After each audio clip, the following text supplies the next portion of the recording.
Thursday, May 15th. Stan Ehrlich, the market analysis. I start out with indexes, stock market indexes, and go to futures. And I'm currently following about 4 different stocks: Tesla, Carvana, a couple others. So we have an outside trading range day today at this moment. We're almost, or we are, high and last for the trend up and for today, which is a new high. But we are overbought for the last 4 days, including today. We are barely making new highs, granted, new highs. And we are only a couple of points and a fraction higher on the day, SPY points.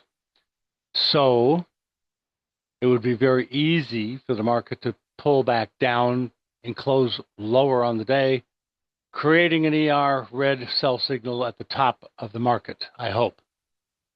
Be very careful here. I think the market is in the process of topping out. I certainly wouldn't be going long, in my opinion, at the moment. It is possible that it's getting ready to slingshot up another wave, so to speak, which I don't see. I see too much resistance, and I see overbought conditions in an outside trading range, and those are combinations that cause bells and whistles to go off in my head. So let's see what we got here. Basically high and last a few moments ago on a 1-minute chart on the E-mini, and I've been climbing for the last couple of hours, but not that much above the highs of yesterday, the day before.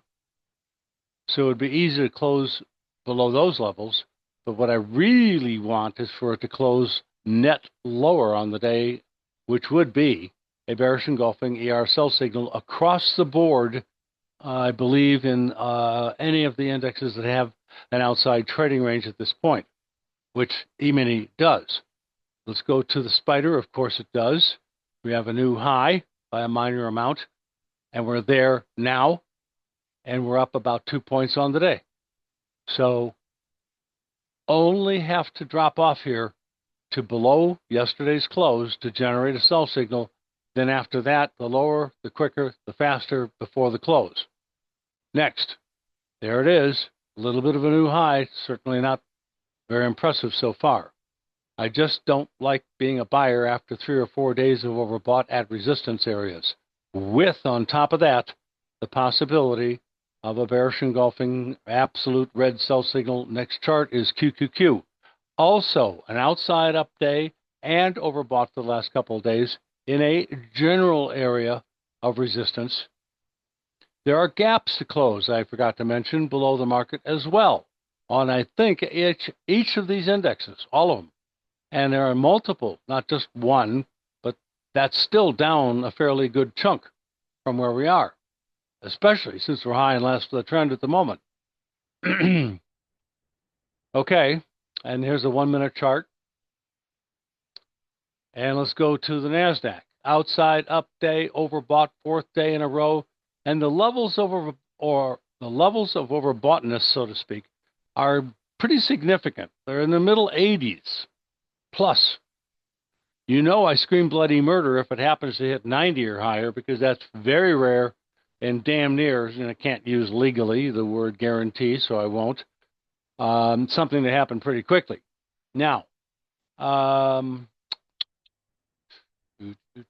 that's about it. What can I say? I'm just on the edge here of screaming bloody murder, but I can't do it because we don't have an outside down day. It is currently on outside up in overbought conditions. And everything I need is right in front of me. All I need to do is close lower. Next, YM, not the same story whatsoever. Going back to the daily chart. We didn't get yet higher, came very close than yesterday's high. So all it needs is a slight new high for the session, and we'll have an outside trading range.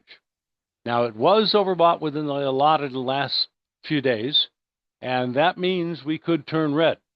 You don't have to be overbought on the same day, which is the best combination in my opinion. There's the rally, and I didn't quite get above yesterday's high, but it doesn't need much. Next, the Russell, of course, is its own index. I mean, it doesn't act necessarily like the others, and you can see that from the way the long-term charts have been acting. There's gaps to close below the market in almost every one of these indexes. I said that before. And again, gaps are like a black hole in space that tend to suck the price action back into the space of the gap. So I'm looking for a dip down to 2043-ish on the Russell. And today's low is lower than yesterday, and yesterday was lower than the day before that. And the day before that was the high day in a resistance area with overbought conditions at the same time. So it is starting to come down like I expected and have mentioned.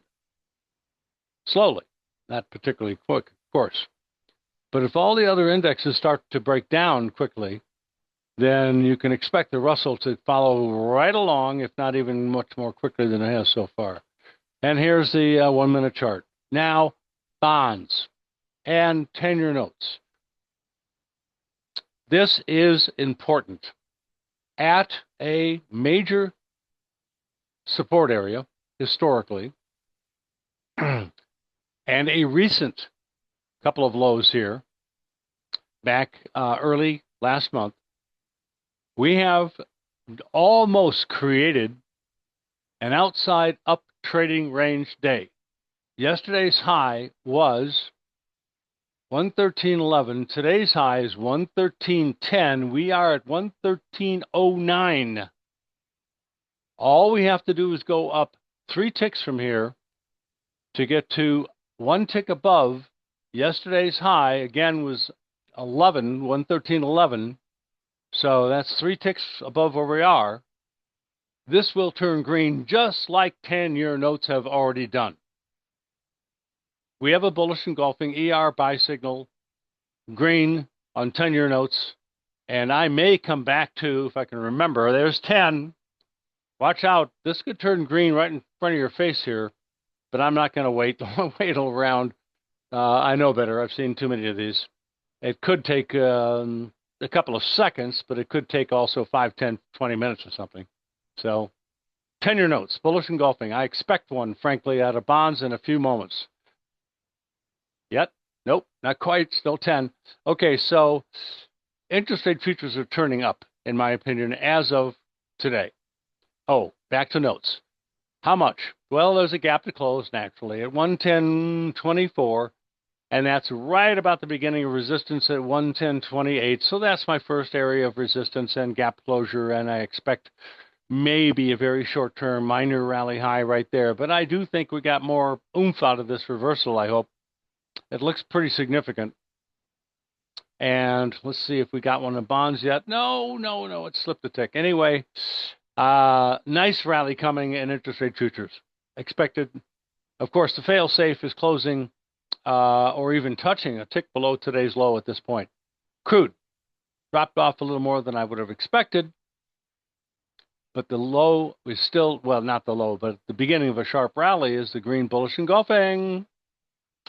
So came up to resistance, pulled back. We're now sitting at the bottom of what was a resistance area, and now we're getting caught between the top and the bottom of it. Inside it, it's holding. I got to keep talking friendly. I think maybe that spike low today could have been something ending a little dip. Can't really tell. But I am basically expecting a new high above 64 real soon. Next, we've got overbought in heating oil. So it's dipped down a bunch today, back to a support area, fairly accurately stopped and came back pretty good so far. Yeah, I don't think this rally's finished yet. That low looks like a good spot for it to just bounce off of like it has so far. Looking for new highs soon. Next, minor new low in natural gas. Boy, this last shoulder high potentially is working out so far pretty damn good. We're not down much, but we do have a lower low, and it is for like a week and a half today. We're not oversold. I think this thing could keep dropping fairly, consistently. We have to watch very carefully at about 3.0 to see how it acts around the neckline. Then after that, it's extremely bearish, down to hair under 1, and I am skeptical about that downside objective.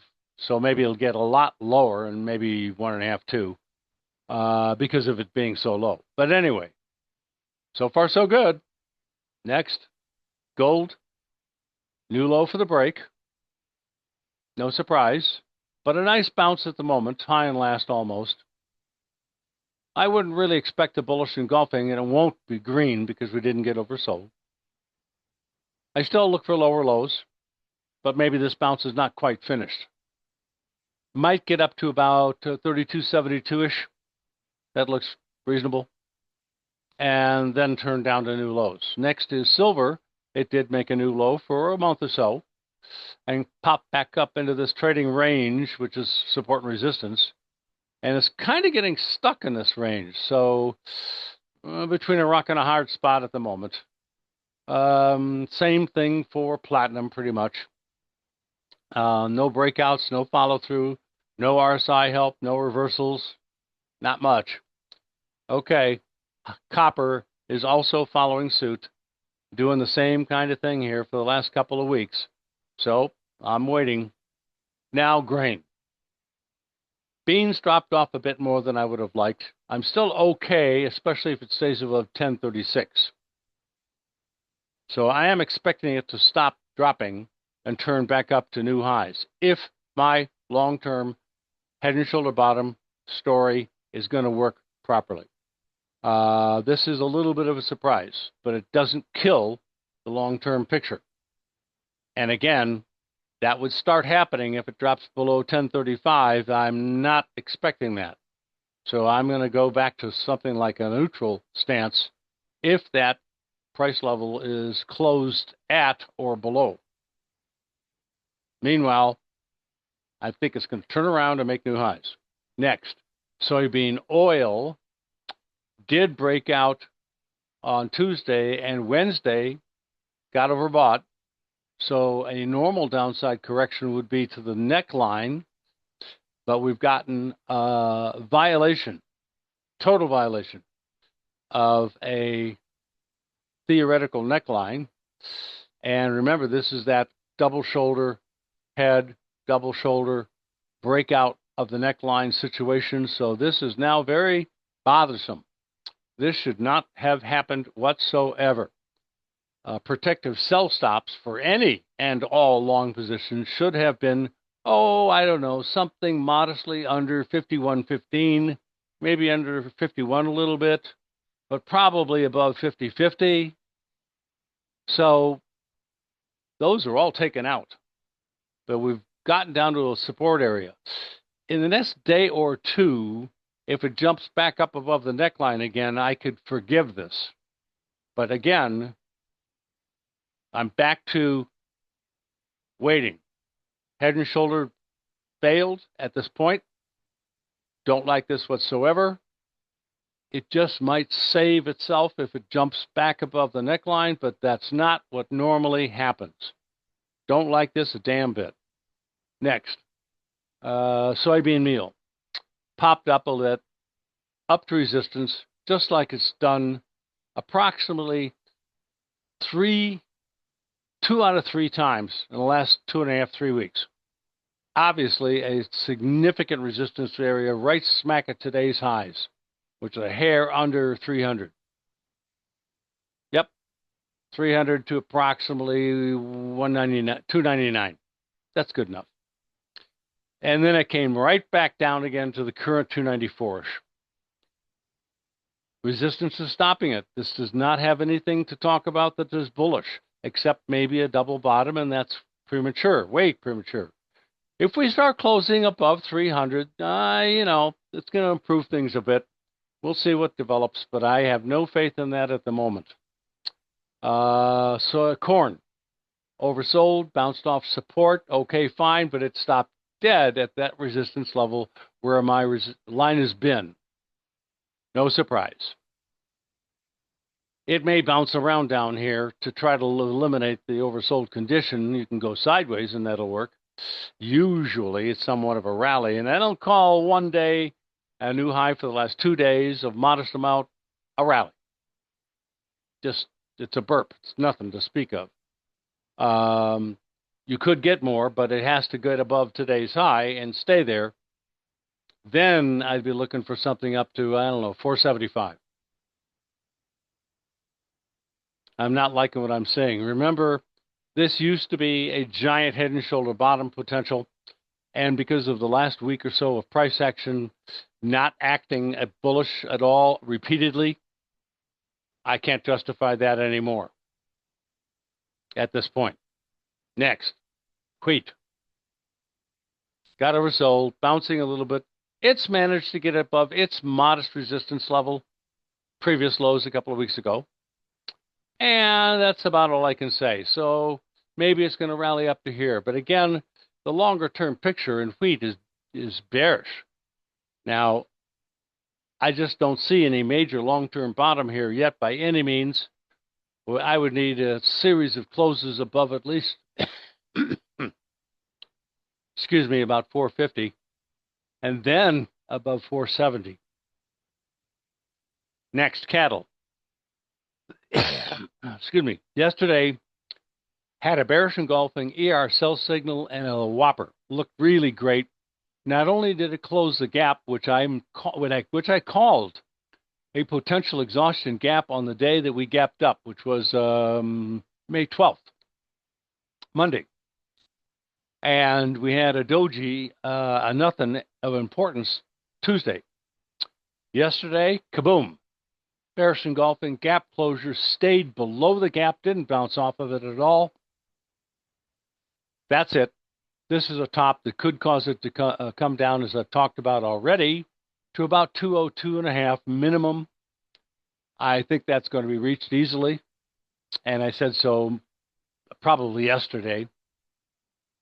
My next downside objective would be about 199, a little under 200, and I can't rule out 190. I think this is a pretty profound, significant reversal. On a scale of 1 to 10, this looks like an 8 or a 9. Next. Okay, hogs, outside up day, bullish engulfing, not oversold, so it's not green. Stopping at a little resistance. Looks modestly constructive, but I got to get above this resistance area. And closing above 102 is going to probably pop it all the way up to finally close this gap at 105. And maybe even higher than that. But that's my ultimate breakout on a relatively intermediate term basis. Anything over 102 close plus, for the most part, right now, a little resistance. RSI doesn't help. Could move up a little bit more. Got to see how it handles this resistance area. Next, Shell. Pulling back down a little bit at the moment.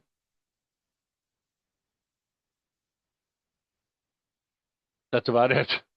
We're still hanging around the bottom of this resistance area, which has managed to stop the rally. There's a gap to close down here still. Don't forget that. 63 3/4 down to about the gap closure would be 63.40-ish. I still think that's not out of the question at all. And of course, if the indexes start to slide, then probably be a lot more likely to cause it to break. But this is weird.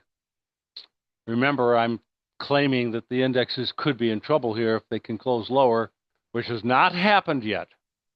It just seems like a perfect situation for it to evolve. But what about Apple? We broke out to the upside on Tuesday. Monday, we were on the edge, on the neckline, on the close, on the high. Follow through, yeah, nothing spectacular. Breakout Tuesday. Yesterday, Wednesday, nothing happening of any significance, but importantly, we stayed above the neckline, and today we are staying above the neckline. Down very slightly, half a buck, nothing much. If this is going to survive, it probably should not bounce off of this neckline very much more. But the rule is you're not supposed to go below the neckline once you close above it. Also, I was expecting a big, sharp high volume pop-up kind of rally, and that would have happened normally on May 13th, but it didn't. And there was nothing like that whatsoever the next day or two, and that 2 days later is today. So I'm disappointed in the sharpness or size of the rally for the breakout. A little skeptical. Otherwise, all the rules are behaving great. Just don't go below the neckline. That begins to damage the formation, and the definite rule is do not close below the neckline. I've seen lots of dips below and close back on or above, and everything's good. Just tricky for a little while. But closing below is usually the kiss of death. Next, Tesla. New highs last few days, couple of months. Good. But it gapped up in the process. So there's another reason, plus the fact we were overbought. And we got overbought to the tune of 87 or so. Pretty high up there. Remember, 90, I start screaming. So, starting to pull back a little. Let's look for a gap closure. That's between 311, but the gap is closed at about 307. That's my minimum downside expectation at the moment because of overbought conditions. We don't really have a resistance area that it stopped at that I could, well, that's interesting, but not, not that big a deal. Yeah, not that big a deal, but interesting. So a little pullback, close the gap, and maybe down to 291. I won't rule that out. Now, I do have to mention there's still two other gaps even below my maximum downside expectation at the moment, 290, 291. That gap's around 278, and there's another one way down here at 243. So they're not to be forgotten, but I don't think they're going to end up being closed. Let's see what goes here. Okay, so also Carvana, overbought, starting to pull back. Maybe you could call this a double top if we do start to trend for weeks lower, which I don't really expect at the moment. But I do have a gap to finish closing. Part of it's already been closed. But the gap now is, and I'll make the adjustment here. Yeah, okay, good. Right here at this point. So it's still definitely doable. Good support, pretty much down around 233, 234. And that would be my most bearish expectation if we're going to drop off a chunk, which I really don't expect. I'm looking for a dip, yes. Overbought, yes. Double top, maybe. Questionable. Next, we're back to the E-mini. Up about 3 points. 1 minute chart, popped into new high ground. Pulled back to an old line I had there for some reason. I'm not sure why. And starting to move its way back up a hair. Remember, all I need is a close lower than yesterday's closing price for the indexes to have a bunch of great signals. You guys have a great day and profitable trading to you.